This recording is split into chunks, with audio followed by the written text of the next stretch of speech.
Good morning. Man, it's a cool room. I'm honored to be here. Thank you, Eric, for the call. Aaron, I see you in the building. Thanks for pulling up. Thank you for having me. I'm gonna kind of bring our temperature down just a little bit. I'm gonna try to center us and actually make us be here in this moment. I will be using my phone, but just know that every single word. It's like, dang, everybody came out. Um, every every single word that flows through this mic is from my heart. Zero fluff is from my heart. Um, with that being said, my name is Chris Good. Um, before any talk, I've been asked to speak at a lot of different stuff and do a lot of different things at this point, which I'm extremely grateful for. But I never sacrificed my authentic self for any room. My Lord and Savior Jesus Christ is the reason why you're looking at me. I don't know why I'm getting emotional already. I haven't even started. so the energy is in this room. Um, there's just no Chris Good without Jesus. And that's not like, I don't say that in a way that, oh, you're this religion or you're this faith. I say that in a way with open arms, but that's my truth. Um, I always say that, but what I don't always say is that since April 22nd, I now have a lovely wife. And she is she's here with us this morning, and there's a bunch of creative people, so I know there's a lot of like scattered thoughts in this room right now. And to be one of those people with scattered thoughts, you have to have somebody that kind of says, "Oh, come back over here."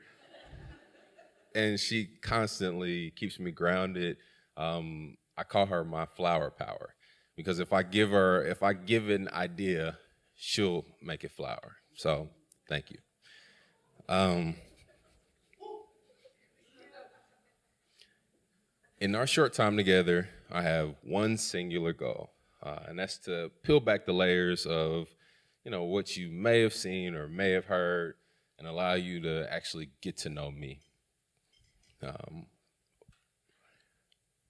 my attempt will be to expose the very depth of my existence, the depth of my purpose, and hopefully encourage you to dig deeper into your own purpose.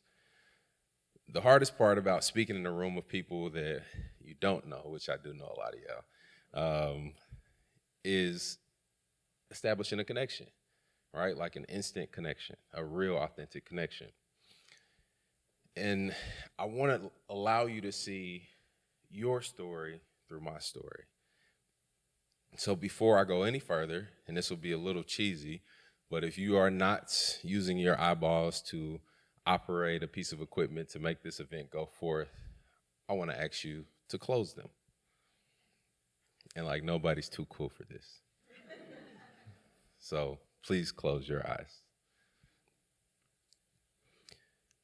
If everyone's eyes are closed, I'll ask you to first take a very deep post-COVID breath.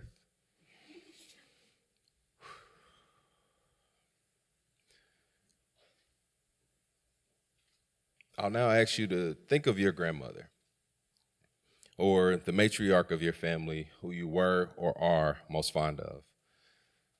I want you to smell the food that she cooked. Walk through her house. Try to remember what it felt like or feels like to hug her, sit on her lap. I now want you to try to eliminate any extra clutter in your mind and be present here in this moment with me, with us, with yourself. After thinking of your grandma, I'd like for you to see the kid version of yourself. Try to remember, what did they dream about? Who or what did that kid version of you aspire to be? What did they aspire to create in this world? Now, finally, I want you to do me a favor and tell that kid that you're proud of them. open your eyes. Now that I got you out here with me, let's talk. See, this world is full of pain, right? Turmoil. You don't got to look far to see that. So in this short time together, I want it to be meaningful. I want it to represent healing, at least for one of us in this room. Because we're all dealing with something. We make it look good. The way we post it on the gram, we make it look real shiny. But we are all dealing with something. And I recognize that. And I want to create a space of healing. The topic now of today's chat is depth. Depth. One definition I found is one place far beneath the surface. Now, this is a place that I've grown very accustomed to living, far beneath the surface. Being that I'm in front of a very creative audience, I'd like to draw your attention to depth of field. Anybody ever heard of that? I figured so. After doing my very scholarly, in-depth research on one of the most scientific platforms that ever exists, Google, I discovered this regarding depth of field. In simplest terms, depth of field is how much your image is in focus. In more technical terms, depth of field is the distance in an image where objects appear acceptably in focus or have a level of acceptable sharpness. That blew my mind, but let's just park that right there, okay? Depth of field. How much your image is in focus. On the surface, Ruby Jean's Juicery is simply a place that offers healthy food and drinks in a very aesthetically pleasing environment. Let me be the first to tell you, if that's all we did or all we sold, we would have closed a long time ago. Even with the food, the drinks, the environment, the service, all being very, very good. If you take a journey back in time with me, I'll share with you all why we exist and what we've done to further our brand into our how, all while keeping our why front and center. Word salad. From why to how, anchored by why. From why to how, anchored by why. My mom, for the first 11 years of my life, she served as a single mother. My dad was out figuring himself out. They started parenting children at age 16. And so I'm grateful for his early absence because it benefited me greatly. What it did was it paved the way for my grandmother, Ruby Jean, to play a very, very pivotal, instrumental role in my life, my siblings' lives. My grandmother was the consummate grandmother. Like if you look up the dictionary and you say grandmother, you're gonna see Ruby Jean like, what's up? Like she was just that dope. She loved us deeply and tirelessly. And I know this is going to go past 15 minutes, so I'm sorry in advance. See, the honest truth is Ruby Jean was a superhero, a literal superhero. Not Spider-Man, not Black Panther, not Hulk, but my superhero. What her superpower was that we were poor, dirt poor.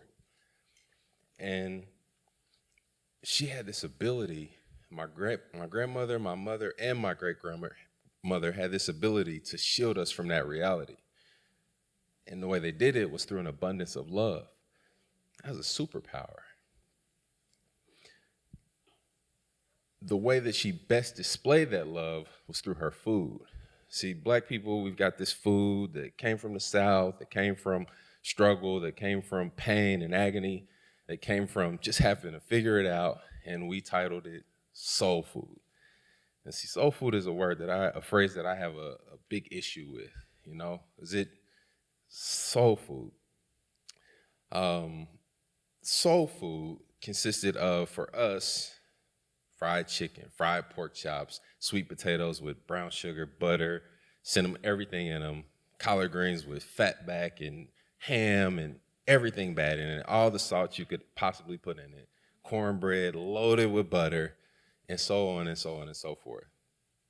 And see, that soul food, the reason I have a problem with it, because that sweet grandmother that loved us not through a bunch of words, not through a bunch of gifts, through a bunch of fluff, through just real love and time and intention, it cost her life. So when I was 14 years old, my grandmother, Ruby Jean, she fell quickly ill. And so it seemed she fell quickly ill. See, Black people have this hate relationship with the health system, right? We just don't trust it, especially if you're anywhere from close to being from the South. And so my grandmother was that way. She was the type that, if you had your knee was falling off, just spray some WD-40 on it. Like, we don't do the doctors. And that mindset, it delayed her going to the hospital at a reasonable time. And so it seemed like it was very rapid when she got rushed to the hospital. She ended up on life support. The part that I think really, really cemented my grandmother's passing in my mind was that when my grandmother, Ruby Jean, was on her deathbed, we sent for my great-grandmother, who we affectionately called Mom. And so Mom still lived in Muskogee, Oklahoma, where my family is from. She comes up by Greyhound bus. Neither of them ever learned to drive a car. She comes up to say goodbye to Ruby Jean, and after she did so, 45 minutes go by, she comes out to the waiting room with us, kind of looks around at us. She takes this big gasp for air, collapses, and has a massive heart attack. So Mom preceded Ruby Jean in death by 2 days. And 2 days later, we take my grandmother off of life support, and it was, as a 14-year-old kid, it was like life stopped. So, and this happened in 99, and it feels as fresh as it happened yesterday.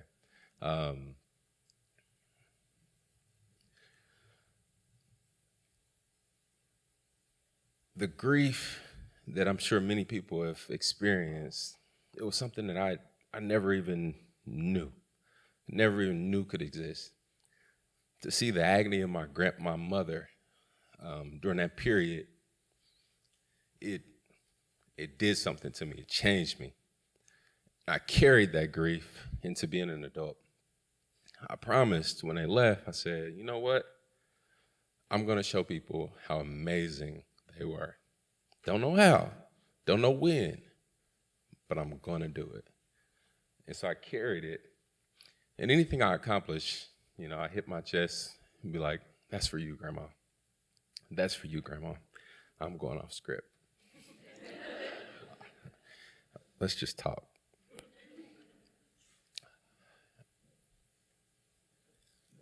I knew that I would honor them, and I didn't know how.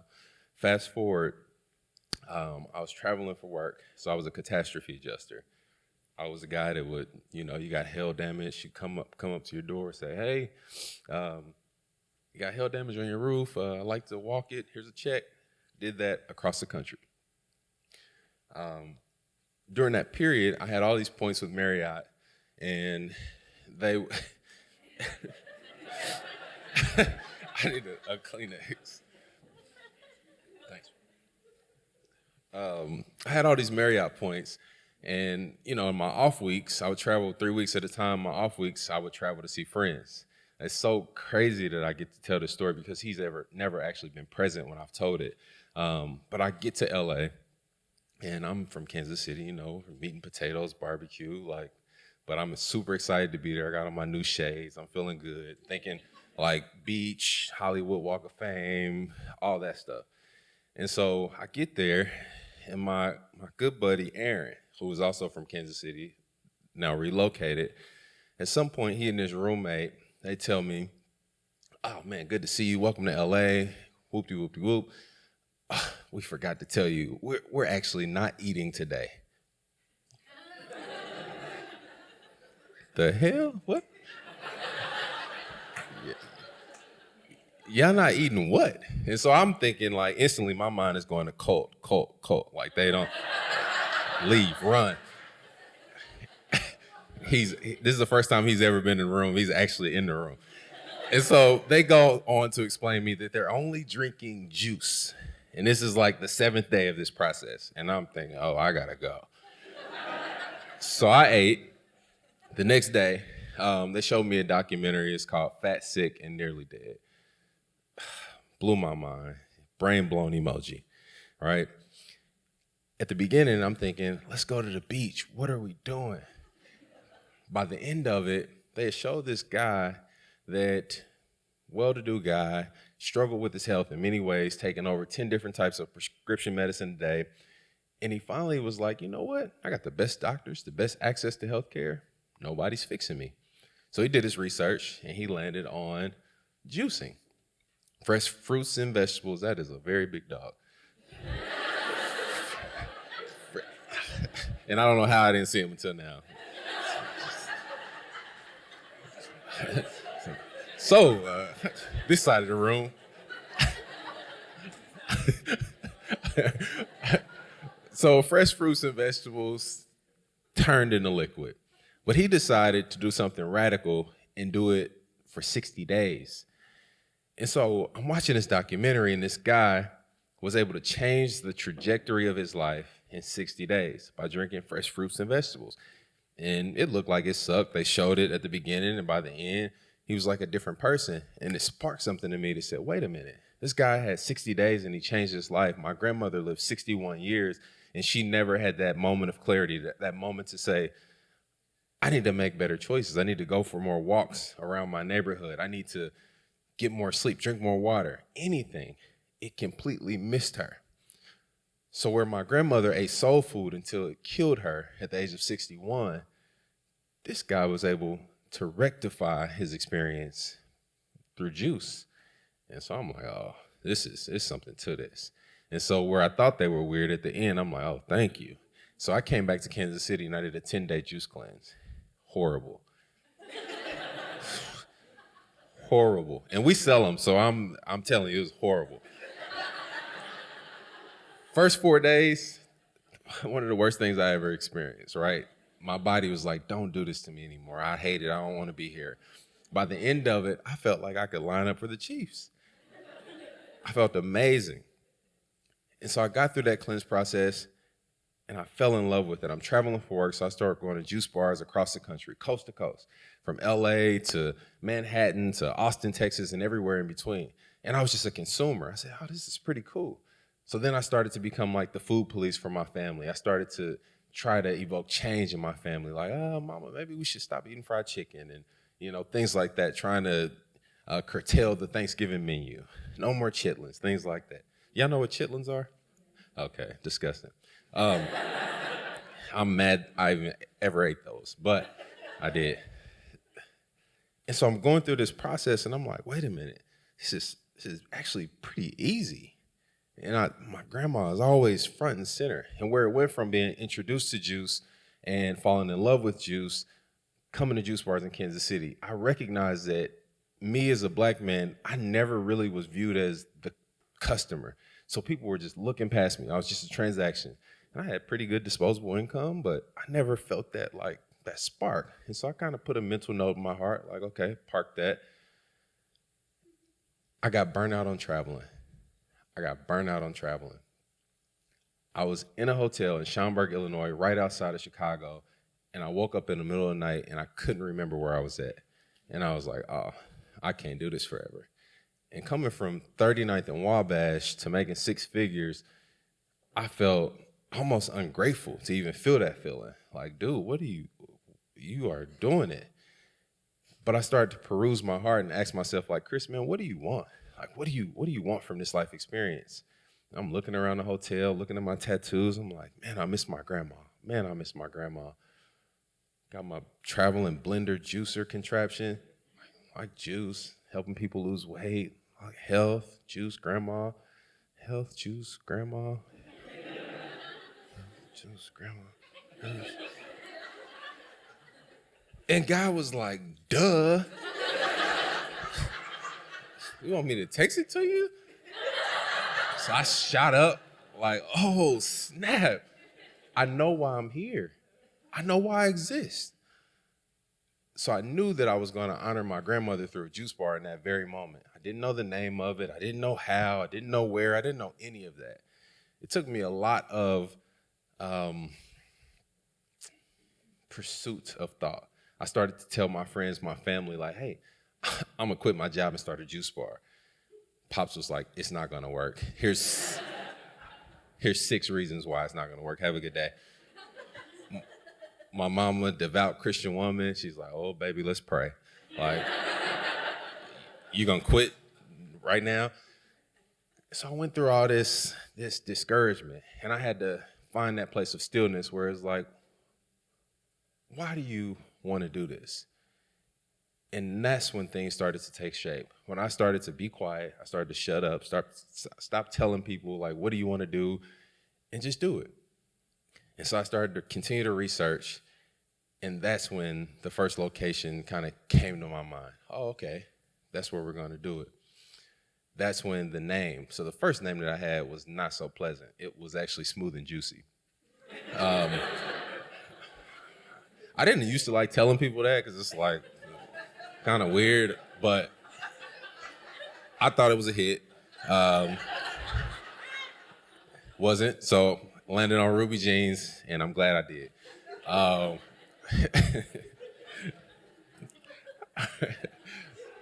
And to bring it all back in focus,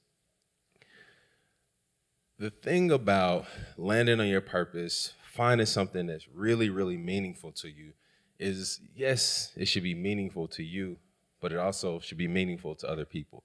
And that's what we've been blessed to do. We've been blessed to create an experience that Ruby Jean isn't just my grandma. I can tell that from the tears that I saw when you closed your eyes.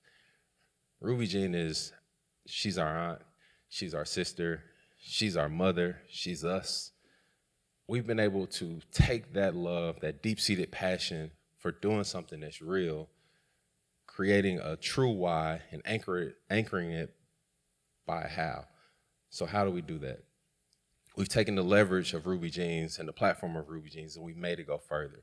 Last year, I'm honored to say that we got 10,000 bottles of cold-pressed juice distributed through the Kansas City public school system.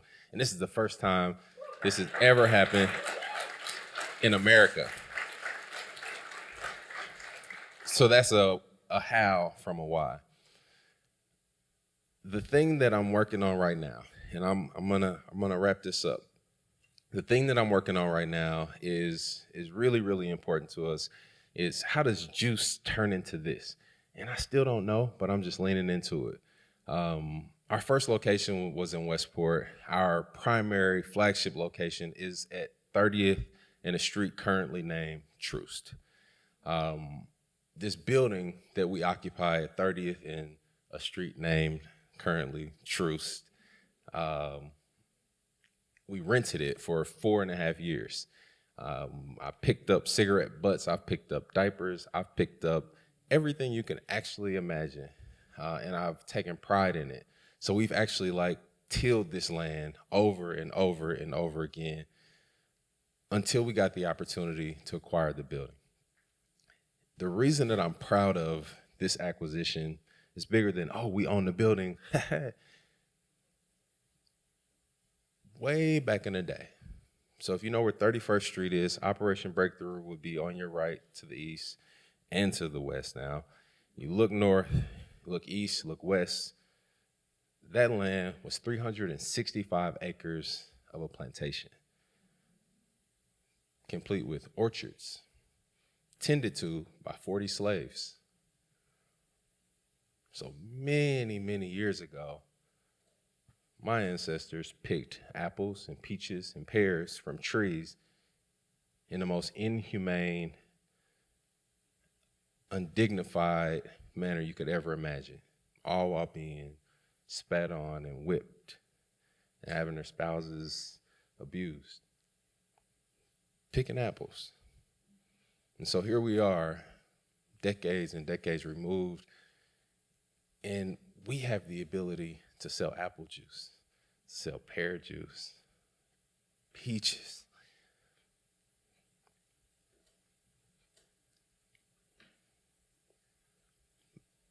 I'm gonna bring you back to depth of field. Depth of field talks about keeping the image in focus. Keeping the image in focus. We're all creatives. How do you create when money is tight, Business isn't like flowing. Opportunities aren't just endless. When you're dealing with grief, when you're having problems in your marriage, when you're dealing with regular life stuff, how do you create? How do you continue to create? Through being an actual human. Depth of field. Depth of field. Ride with me for just a bit longer. Keep the image in focus. That image is the why, it's the purpose, it's the reason, it's the deep-seated thing that makes it worth it. It's not the money, it's not the likes, it's not the any of that. It's that initial image. It's that thing that makes you get up at 4 a.m. It's that thing that makes you go just a step past failure.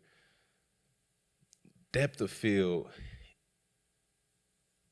is the only thing really that we should be focused on. Finding that depth continually. When it's hard, go deeper. When it's cold, go deeper. Get off the surface, go underneath, keep the main image in focus. And I just want to encourage you. I'm telling you, I want to encourage you because today might be a great day, but tomorrow might not be. We're all on borrowed time. There's no promises. There's no guarantees. Live in the moment as if it's the last freaking moment and do it for real. Go deeper. Peace.